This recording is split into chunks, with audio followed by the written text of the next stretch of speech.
Chicago. Only Trump could Freaky Friday Chicago and Gaza. And I know Trump is upset that he didn't win the Nobel Peace Prize, but the last guy to send heavily armed men into an American city was Bane from Batman.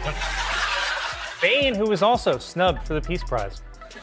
And Trump deserves credit, I have to say, for brokering this ceasefire in Gaza, but I'm slightly skeptical since Biden also negotiated a ceasefire in Gaza at 9. Today, Colin Jost is absolutely unleashed, and Donald Trump is squarely in his comedic crosshairs. The tweets. The ego. Even the hair is being treated like a matter of national security. This isn't your standard late-night roast. It's a full-on comedy demolition derby, where every punchline hits with the force of a breaking news alert. The stage becomes a battlefield. And Colin isn't just chasing laughs. He's carving out legacy. Each joke lands harder than a midterm shocker and cuts. President Trump finally released what everyone has been asking him to release. Nice. George Santos, the former Republican congressman who had pled guilty to fraud and something called aggravated identity theft, which I think is when you push someone into a closet and switch clothes with them, is now free and will face zero consequences. But Santos says that he's a changed man, and he even released a photo of his new prison body. So buckle up.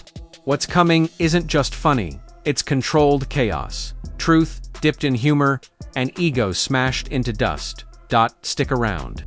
The savagery only escalates from here. Ever watched someone dismantle an entire ego calmly, politely, and in front of millions without raising their voice once? You have now. Colin Jost just turned public embarrassment into a surgical art form. This wasn't roasting. This was a full-scale. The actual Nobel Peace Prize was awarded this week to Venezuelan opposition leader Maria Corina Machado, or as Fox News reported it, Trump robbed by deranged Hispanic. Memorable. President Trump issued a proclamation ending Indigenous Peoples Day and calling Christopher Columbus the original American hero. So while Trump is rounding up people with ICE, he's praising Columbus, a guy who literally brought boatloads of Hispanics to America. Reputation renovation happening live. No shouting. No bragging. Just a quiet smile, a few well-placed observations, and a perfectly measured teardown, until all that remained was laughter and stunned. Silence. And Trump, bless his confidence, never even saw it coming. It began like any normal night, a crowd eager for laughs, a stage glowing under warm lights, and Donald Trump on Air Force One to the Middle East to celebrate the ceasefire. President Trump told reporters, "I don't think there's anything that's going to get me into heaven." Then he paused for 10 full minutes, waiting for someone to say, "That's not true." Because Trump can't go to heaven. He's far too busy down here, running hell. He wants people to stop coming up to him to order chicken. Has become the third person on President Trump's enemies list to certain he was untouchable. But Colin Jost had a very different script. No pause, no padding. He went straight for the jugular. You could feel the shift in the room, the air tightening, the energy turning. That trademark Trump confidence, the usual swagger, suddenly started to wobble. It was like watching someone who'd rehearsed every line suddenly go.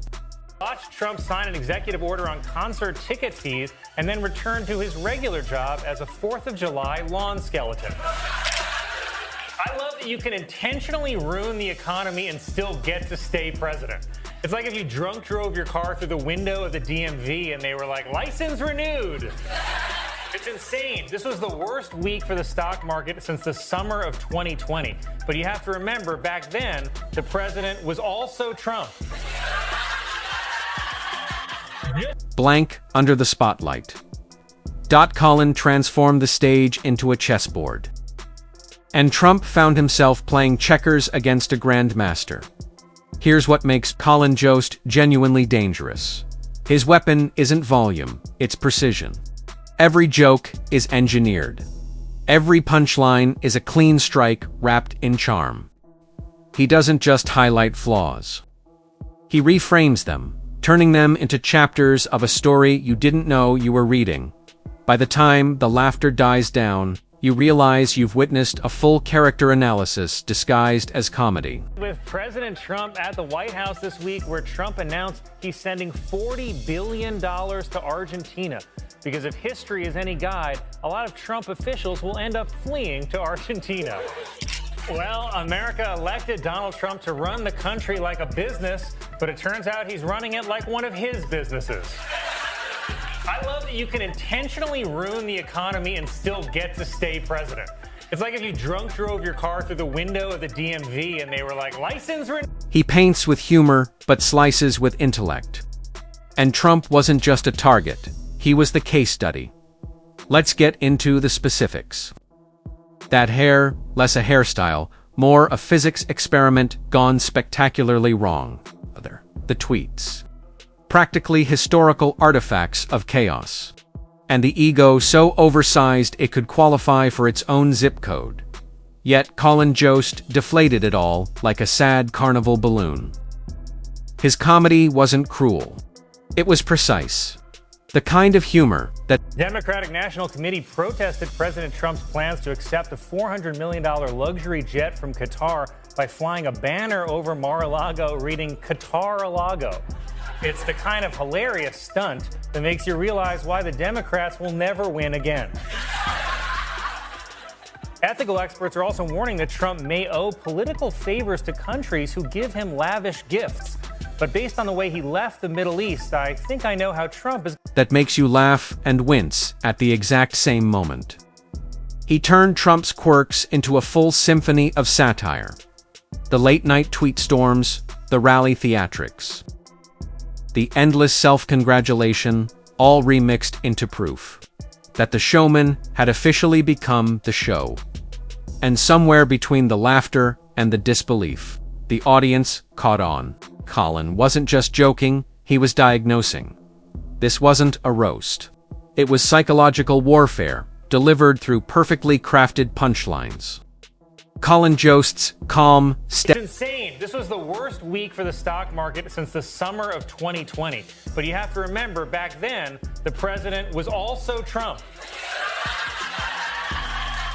Just in the past 2 days, investors have lost over $6 trillion. Money is leaving the stock market faster than Morgan Wallen at goodnight. Met with Kid Rock for what appears to be drag queens. Steady composure disarmed Trump before a single joke even hit. Every line landed with surgical timing, leaving Trump suspended somewhere between anger and pure bewilderment. And then came the aftershock. Memes erupted across the internet. Clips replayed on a loop. Hashtags started trending within minutes. Even late-night hosts paused mid-monologue just to admit, okay, that was brutal. Because Colin didn't just perform comedy, he transformed it into commentary. Entertainment became exposure. And the result wasn't cruelty. Donald Trump posted on Truth Social that he wasn't scared of going to jail for violating a gag order, saying, "I will gladly become a modern-day Nelson Mandela." Unfortunately for Halloween.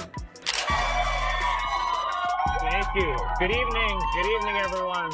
Welcome to Weekend Update. I'm Michael Che. I'm Colin Jost.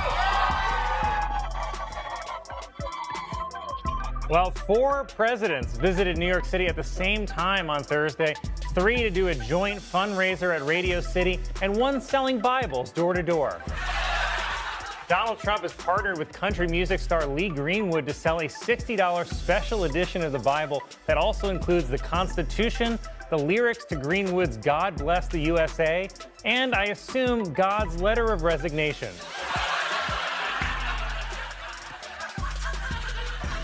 This Bible is mostly the same, but Trump's version ends with Jesus' disciples storming Jerusalem to overturn the results of the crucifixion.